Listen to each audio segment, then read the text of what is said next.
हाय दोस्तों, ये कहानी है दो अनजान लोगों के इत्तेफाक से मिलने की। दोनों कैसे एक ही जगह मिलते हैं, एक दूसरे से उनका झगड़ा हो जाता है, फिर झगड़े के बाद उनकी दोस्ती हो जाती है और वो बिल्कुल अनजान से लेकर एक दूसरे के काफ़ी बेहद करीब आ जाते हैं। ये कहानी है पूरी इस पर बेस्ड, और कहानी में आगे काफ़ी सारे ट्विस्ट भी है और किस तरह से वो एक दूसरे को प्रपोज करते बिना प्रपोज किए। जानने के लिए सुनिए पूरी कहानी। कहानी की शुरुआत होती है कस्बे से। कस्बे में एक टाउन हॉल होता है।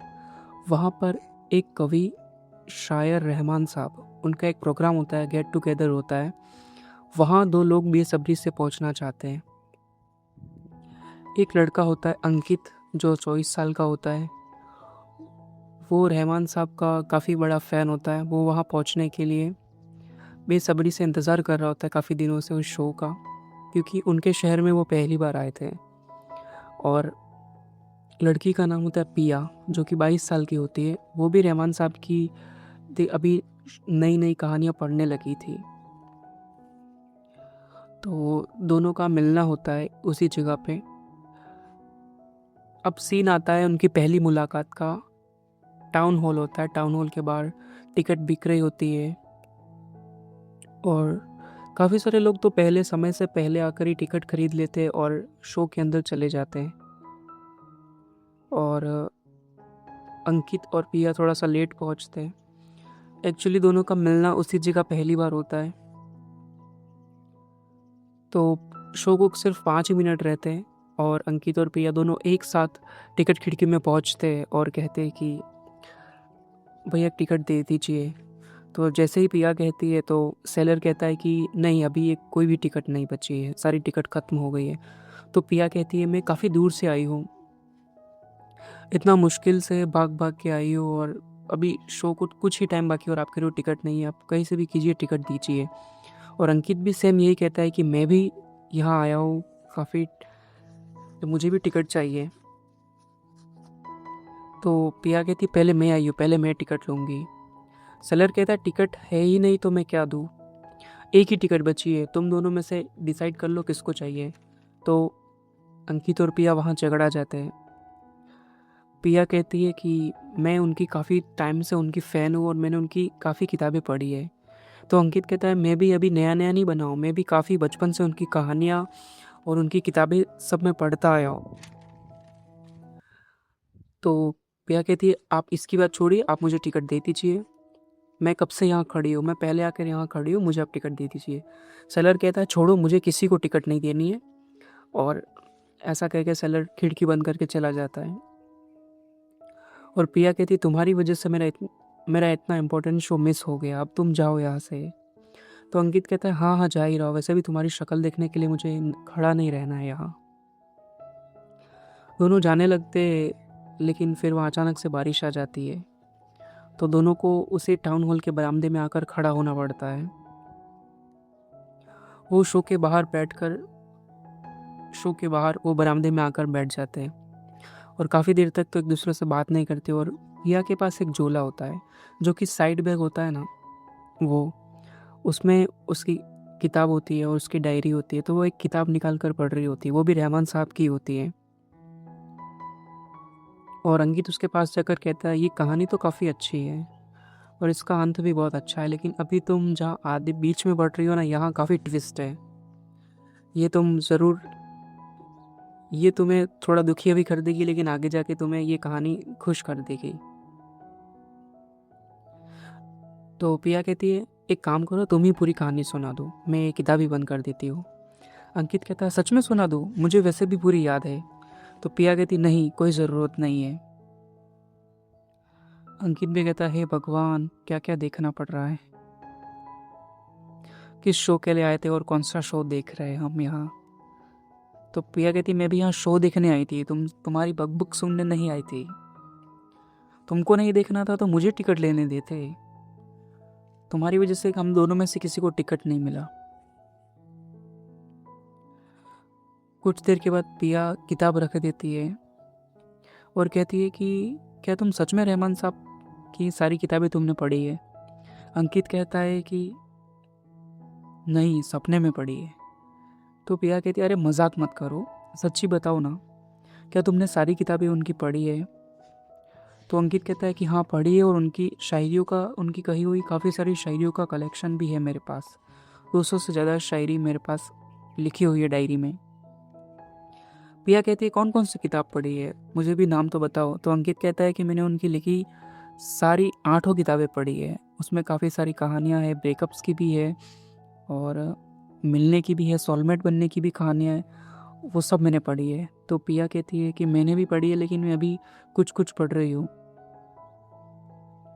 तो उनकी कहानियाँ मुझे काफ़ी पसंद आई। तो अंकित कहता है कि हाँ, मुझे भी उनकी कहानियाँ काफ़ी पसंद है और बचपन से उनकी शायरियाँ भी काफ़ी पसंद है, क्योंकि वो शायरियों के साथ साथ लाइफ के बारे में भी बहुत कुछ सिखाते हैं। तो ऐसे ही दोनों बातचीत करने लगते हैं, एक दूसरे से कनेक्ट हो पाते हैं, क्योंकि उन दोनों की सोच मिलती है, तो एक दूसरे से कितना कनेक्ट हो पाते हैं। और लव स्टोरीज में एक दूसरे का ओपिनियन देते हैं कि इस कहानी में ऐसा हुआ, इस कहानी में ऐसा हुआ, तो उसमें दोनों काफ़ी एक दूसरे से घुल मिल जाते, बातें करते रहते हैं। फिर फिर वो पिया से पूछता है कि वैसे तुम्हारे इस झोले में क्या क्या है? तो कहता है कि ये किताब है जो मैं लाई हूँ, और ये मेरी एक डायरी है। तो अंकित कहता है कि ये ज़रा डायरी तो बताओ। तो पिया कहती है, क्यों? नहीं, ये तो मेरी पर्सनल डायरी है। और फिर ऐसे ही बातों बातों में वक्त बीत जाता है और बारिश भी बंद हो जाती है। अंकित कहता है कि अब तो बारिश भी बंद हो गई है, अब हमें चलना चाहिए। तो पिया कहती है कि रुक जाओ ना, शो नहीं देखा तो शो के टाइम तक यहाँ रुक तो सकते हैं। ऐसा कहके वो अंकित को वहाँ रोक लेती है। शायद आज नसीब में शो के बाहर बैठना ही लिखा हो। तो अंकित कहता है कि वो एक कोट है ना, कभी कभी कुछ छूट जाता है कुछ मिलने के लिए, तो आज कुछ वैसा ही हुआ है। तो पिया कहती है, वैसे तुम्हें क्या मिला?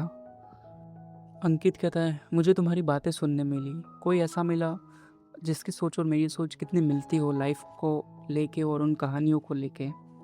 ये मुझे काफ़ी अच्छा लगा आज के दिन। तो पिया कहती है, ठीक है। और अब शो ख़त्म हो जाता है, लोग भी सब बाहर निकलने लगते, तो पिया कहती है, अब हमें चलना चाहिए।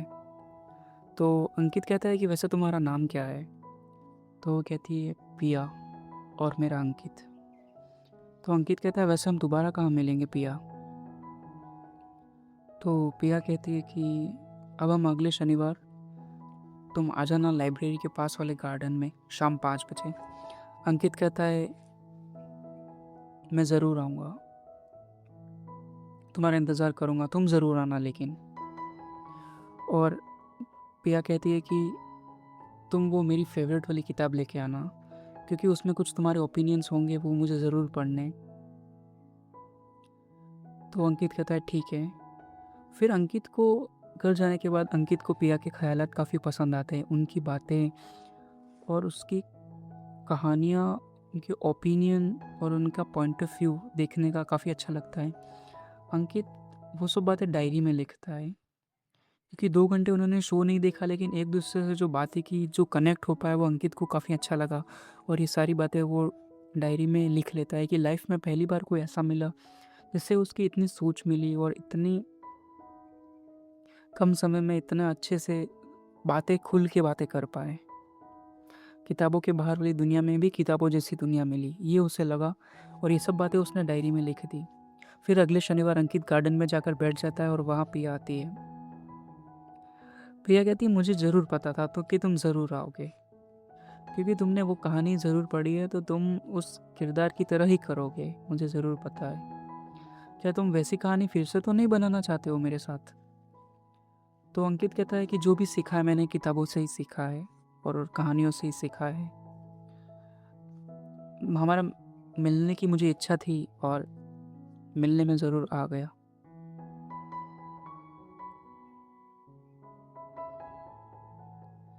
तो फिर वो पिया से कहता है कि अब मुझे तुम्हारी डायरी तो बताओ। तो पिया कहती है कि नहीं यार, डायरी तो पर्सनल होती है, मैं कैसे बता दूँ? तो वो कहता है कि सॉरी, अच्छा तुम्हारी कुछ पर्सनल लाइफ होगी, कोई पास्ट होगा जो तुम नहीं बताना चाहते हो, आई एम सो सॉरी। तो पिया कहती है कि नहीं, ऐसा कुछ बात नहीं है, बस वो मेरी पर्सनल है, मैं किसी को नहीं बताती, और मेरी लाइफ में कभी भी कोई इंसिडेंट होता है वो मैं इस डायरी में लिख लेती हूँ। और मैं कभी खुश होती हूँ या फिर कभी सैड होती हूँ। ज़्यादातर मैं जब सैड होती हूँ तब ये सब इंसिडेंट पढ़ती हूँ कि मेरे साथ ये ख़ास क्या-क्या हुआ था और अच्छा क्या-क्या हुआ। ये सब मैं पढ़ने लग जाती हूँ उस दिन। और प्रिया कहती वैसे तुम वो किताब लाए जो मैंने मंगवाई थी तुमसे? तो अंकित कहता है हाँ ज़रूर। अंकित पूछता है वैसे तुम ये किताब तो तुम्हारे पास भी होगी, पर तुमने मुझसे ही क्यों मंगवाई? तो प्रिया कहती है कि वैसे तुमने बातों में कहा था ना कि तुम की कहानियों के साथ-साथ तुम उसमें अपना कॉन्क्लूज़न भी लिखते हो। किताब में छोटे-छोटे लाइन करके लिखते भी हो कि इस जगह कैरेक्टर अगर ये होता तो अच्छा होता या फिर ऐसा हो जाता। तुम उस कहानी में अपनी कहानी ढूँढ लेते हो। ये तुमने बातों में बताया था और वो मुझे जानना है इसलिए मैंने वो बुक मंगवाई तुमसे। मेरे पास तो है लेकिन तुम्हारी वाली बुक की बात ही कुछ अलग होगी। तो अंकित कहता है कि अच्छा तुम्हें पढ़ना ही है तो फिर तुम मेरी ये डायरी पढ़ लो। इसमें वैसे भी सब कुछ लिखा हुआ है मेरी सोच के बारे में। तो प्रिया कहती कि नहीं अभी के लिए तो तुम मुझे अपनी बुक ही दो। फिर वो बुक लेते और वहाँ से चले जाते हैं। फिर अंकित वापस घर जाके रात को सोचता है कि अगर कोई पास नहीं है तो फिर डायरी में प्रिया ने ऐसा क्या लिखा होगा जो वो बताना नहीं चाहती है। या फिर शायद हो सकता है अगर वो मुझे सब कुछ अपनी बातें बता देती है और वो बता देती है कि वो इन कहानियों और इनकी ही फ़ैन है, तो ऐसा क्या होगा जो छुपाने लायक होगा उसकी लाइफ में? अगर सारी अच्छी-अच्छी बातें लिखी है, तो फिर ऐसी क्या बात होगी? उसका कोई पास्ट भी तो नहीं रहा है। तो अंकित धीरे-धीरे समझ ही जाता है कि ड उस अगर उसने डायरी में सारी अच्छी-अच्छी बातें लिखी है, जिस दिन कुछ अच्छा इंसिडेंट हुआ है, वो लिखा है तो ज़रूर उसने उस डायरी में हमारा पहली बार मिलना भी ज़रूर लिखा होगा। तो इस सोच-सोच में वो फिर वो सो जाता है। फिर अगले दिन वो सोचता है कि मैं प्रिया से जाके मिलूँ, लेकिन उसे पता नहीं होता है कि वो कहाँ रहती है और एकदम से जाके मिलना भी कितना किसी को ऑकवर्ड लगे। और वो किताब दी है तो ज़रूर कभी ना कभी तो मुलाकात होगी। शायद वो लाइब्रेरी जाती होगी। तो एक दिन क्या होता है कि वो लाइब्रेरी के बाहर जाते हैं। अंकित लाइब्रेरी के बाहर जाता है और लाइब्रेरी के बाहर जाने के बाद वो इंतज़ार करता है कि पिया आएगी। और होता है शाम 5 बजे पिया लाइब्रेरी से बाहर निकलती है और वो कहता है कि पिया अब तो 1 महीना हो चुका है, तुमने किताब ज़रूर पढ़ ली होगी, मेरे कॉन्क्लूज़न भी सारे देख लिए होंगे। तो पिया कहती है कि हाँ ज़रूर, क्यों नहीं। अच्छा तुम बुक लेने वापस आए हो? तो अंकित कहता है कि बुक तो ले जाऊँगा ही, तुमसे मिलने के लिए मैं दोबारा आया हूँ। तो फिर अंकित कहता है कि चलो ना गार्डन में बैठ के बात करते हैं। तो फिर वो अंकित पिया से पूछता है कि तुम्हें मेरी कैसी लगी, तुम्हें मेरी मेरी बुक तुम्हें कैसी लगी? तो पिया कहती है काफ़ी अच्छी लगी। मैं भी कुछ इसी तरह की एंडिंग चाहती थी उस बुक के लिए, जो मुझे तुम्हारी लिखी हुई बुक में मिली, जो तुमने अलग से कागज़ में भी लिखी हुई थी ना, वो मैंने सारी पढ़ी, मुझे काफ़ी अच्छी लगी। तो वो पिया से कहता है कि अब तो तुम मुझे अपनी डायरी दे सकती हो ना? तो पिया हाँ कहती है, ना कहती है और वो कहती है कि अभी इतना जल्दी मैं तुम्हें अपनी डायरी कैसे दे दूँ? हमें मिले 1 महीना, डेढ़ महीना ही तो हुआ है। तो फिर अंकित कहता है कि प्लीज़ दे तो दो, तुम बदले में मेरी डायरी ले जाओ, इसमें मेरी भी कुछ पर्सनल बातें होगी।